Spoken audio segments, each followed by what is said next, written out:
دوسرا جرمنی سے ایک دوست کا بھجوایا ہوا سوال ہے. وہ لکھتے ہیں کہ ظہور امام مہدی علیہ السلام کے نشانات میں سے ایک عظیم الشان پیشگوئی کسوف و خسوف کے نشانات سے تعلق رکھتی ہے.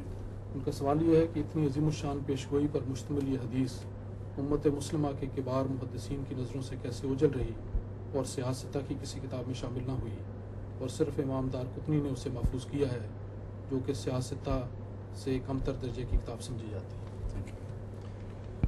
سیاستہ تو بعد میں پیدا ہوئی ہیں نا چیزیں. اصل بات یہ ہے کہ قرآن کریم میں اس پیشگوئی کا ذکر موجود ہے اور بائبل میں موجود ہے. تو حضرت صلی اللہ علیہ وآلہ وسلم کے وقت سیاستہ کا تو وجود ہی کوئی نہیں تھا. جب قرآن میں موجود تھی تو پھر خدا نے خود ہی شہرت بخشی ہے اس کو, اور اس کی بنا دارقطنی کی حدیث پر نہیں ہے. جمع الشمس والقمر کہہ کے کس طرف اشارہ فرمایا گیا؟ سوال تو یہ ہے کس بات پر اکٹھے کیے جائیں گے؟ اب بائبل میں یہی بات موجود ہے کہ جب سورج اندھیرا ہو جائے گا اور چاند اندھیرا ہو جائے گا, ایک میں سے ایک, دونوں میں سے ایک, اور دوسرا اپنی روشنی دینا چھوڑ دے گا, تو وہ وقت ہے مسیح کے آنے کا. مہدی کے حوالے سے الگ حدیث صرف دراصل دونوں کو جوڑنے کی خاطر ہے, ورنہ اصل یہ مسیح کی آمد ثانی کی پیشگوئی ہے. سمجھے؟ اور قرآن کریم اور بائبل کے حوالے سے قطعی طور پر یہ مسیح کی آمد ثانی کی پیشگوئی ہے, جس کا ایک لقب حضرت صلی اللہ علیہ وسلم نے امام مہدی رکھا. تو یہ بتانے کے لیے کہ جب یہ نشان ظاہر ہوگا تو امام مہدی جو دراصل امت محمدیہ کا ہے وہ ظاہر ہو چکا ہوگا, اوپر سے کسی کے آنے کی انتظار نہ کرنا. اب باوجود اس کے کہ دارقطنی میں ہے اور سیاہ ستہ میں نہیں, لیکن اس حدیث کو اتنی شہرت ملی ہے کہ تمام دنیا میں مسلمانوں میں اس کا انتظار تھا. اور چاند سورج گرہن کے متعلق جو حضرت مسیح علیہ السلام نے بیعت لی ہے, اس کے بعد سے علماء کی طرف سے مسلسل مطالبہ چل رہا تھا, اور جو شہرت کی کمی تھی وہ انہوں نے پوری کر دی.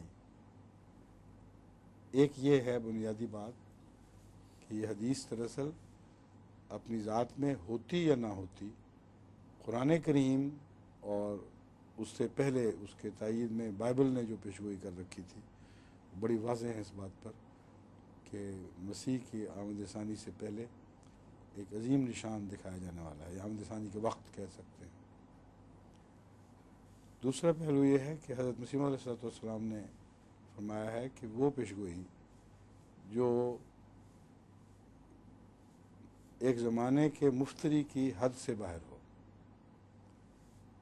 اگر پیشگوئی جھوٹی ہے تو بنانے والا مفتری ہے, یعنی افتراء کر رہا ہے اور جھوٹ بول رہا ہے, اس کا تصور اس کی حد سے باہر ہو,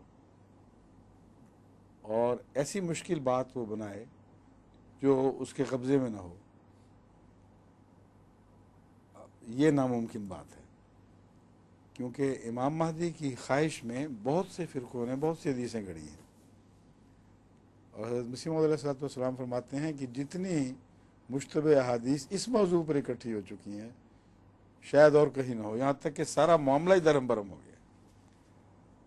حضرت مسیح موعود علیہ السلام کو اپنی تائید میں ضرورت تھی, لیکن یہ ہے نا عظیم تقویٰ کہ جہاں حدیثوں کو مشتبہ پایا ہے, باوجود یہ کہ اس مضمون پر روشنی ڈال رہی ہیں اور بڑا اہم مضمون ہے, آپ نے فرمایا ہے سب سے زیادہ امام مہدی کے متعلق حدیثوں کے خلاف مسیح علیہ السلام نے لکھا ہے.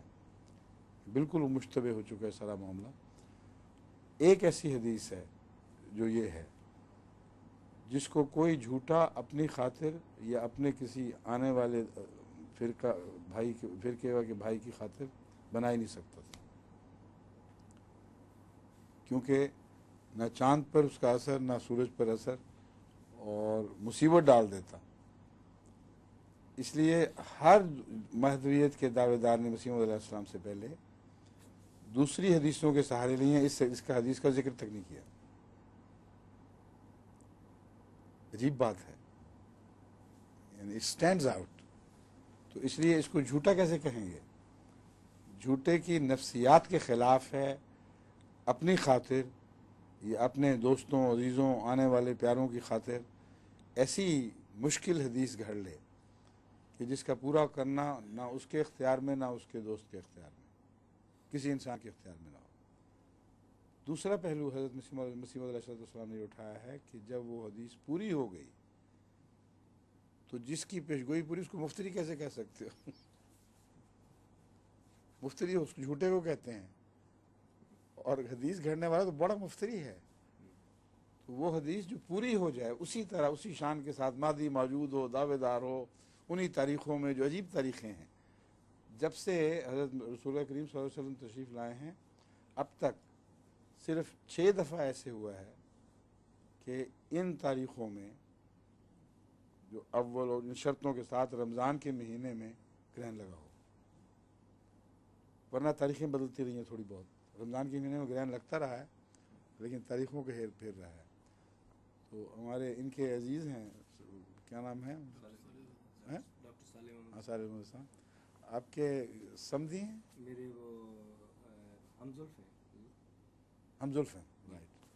اور سمدھی بھی ہیں آپ کے بچے؟ سمدھی بھی۔ ٹھیک ہے، بھول گئے تھے آپ۔ ہاں جی، انہوں نے اس پہ ریسرچ کی ہے بہت زبردست، وہ ہم شائع بھی کر چکے ہیں، اس کو دیکھ لیں آپ۔ اور وہ جو واقعہ ہوا ہے وہ کسی دعوے دار کے وقت میں نہیں ہوا، سمجھے؟ ایک ہی دفعہ 1400 سال اب گزر چکے ہیں، ایک ہی دفعہ یہ واقعہ ہوا کہ مہدویت کا دعوے دار کھڑا ہوا اور اس کے دعوے کے 5 سال بعد یہ حدیث پوری ہوگی پوری شان سے۔ بعض لوگ یہ کہتے ہیں کہ معین دکھاؤ یہ دعویٰ مہدویت کا کب کیا تھا، اس پہ میں بیان دے چکا ہوں، پہلے بھی پوری تفصیل سے ذکر کر چکا ہوں۔ اگر دعویٰ نہیں تھا تو مولوی اعتراض کیوں کرتے تھے، اور ان اعتراضات کے جواب میں حضرت مسیح موعود علیہ السلام نے انکار کیوں نہ کیا؟ جھوٹے الزام لگا رہے ہیں، میں نے کہا مہدیوں نے کیا دعویٰ کیا ہے؟ ایک جگہ بھی نہیں فرمایا کہ مجھ پر یہ نشان واجب نہیں آ رہا کیونکہ میں نے دعویٰ کیا، نہ یہ نشان دکھانے کا میں حقدار ہوں، میں ذمہ دار ہوں۔ اور جب یہ نکلا ہے پہلا نشان وہ ظاہر ہوا ہے، یعنی چاند کو گرہن لگا ہے رمضان میں، تو حضرت مسیح موعود علیہ السلام انتظار میں تیاری فرمانے لگے، لوگ دور دور سے آ رہے ہیں دیکھنے کے لیے، دعویٰ نہیں تھا تو یہ کیا ہو رہا تھا قصہ؟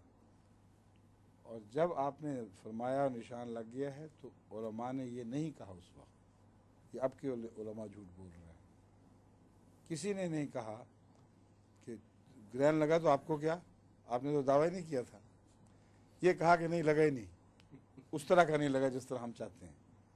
تو یہ تو بڑی کھلی بات ہے۔ تو اتنے بڑے نشان کو جو اپنی صداقتیں ساتھ رکھتا ہو، چاند سورج کی طرح ایک آفاقی نشان ہو، اس کو دراصل حدیث کے سہارے کی ضرورت نہیں ہے، اس کو لیے قرآن اپنی ذات میں کافی تھا، مگر اس کے باوجود حدیث ایسی قطعی مل گئی جس کو جھوٹا کہنے والا جھوٹا ہے، کیونکہ نہ وہ مفتری بنا سکتا تھا، نہ مفتری کی خاطر خدا آسمان پر نشان دکھا سکتا تھا۔ اس لیے محمد صلی اللہ علیہ وسلم کی عظمت کی حدیث کہ کہیں سے ملے اسے قبول کرنا انسان کی شرافت اور ایمان کا تقاضا ہے، نہ کہ بہانے بنا کر رد کر دینا۔ رد ہو بھی نہیں سکتا، جو مرضی کر لو، تار کتنی ہو، جو مرضی نام رکھ لو، اس حدیث کو رد کرنے کی کوئی کہیں گنجائش ہی دکھائی نہیں دیتی، سمجھے؟